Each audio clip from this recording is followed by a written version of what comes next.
The 20th Amendment was passed by Congress on March 2, 1932, and was ratified on January 23, 1933. The 20th Amendment changed a portion of Article 1, Section 4, and a portion of the 12th Amendment.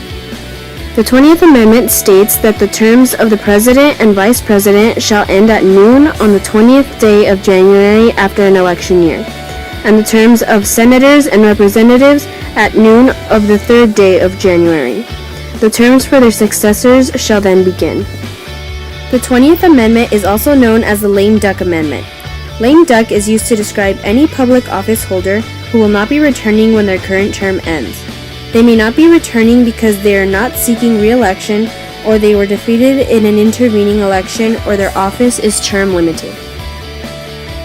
All of these officials continue to exercise the full authority of their office, but their influence is considered crippled or lamed by the fact that they will soon be leaving office. Lame duck members of Congress are no longer accountable to their constituents, but can still cast a vote as long as the Congress they serve in is still in session. This amendment was proposed in order to significantly reduce the lame duck period of the last president, because during that period it is nearly impossible for anything to be accomplished. Marbury versus Madison.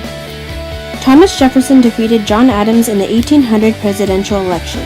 Before Jefferson took office on March 4, 1801, Adams and Congress passed the Judiciary Act 1801, which created new courts, added judges, and gave the president more control over the appointment of judges.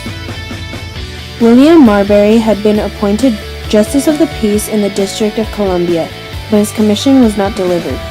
Marbury petitioned the Supreme Court to compel the new Secretary of State, James Madison, to deliver the documents. Marbury then petitioned for a writ of mandamus compelling the delivery of the commissions. Problems arose and the Supreme Court had to question its power over Congress.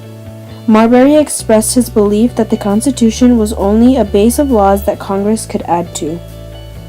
Questions arose about Marbury's rights to be a judge. Although Marbury had been properly appointed and had the legal right to a writ, he did not become Justice of the Peace. They did not allow him the writ because only court cases dealing with the Constitution can be dealt with in the Supreme Court. True or false? The terms of the President and Vice President end at noon on January 3rd after an election year. The answer is false. The President and Vice President's term end on January 20th after an election year.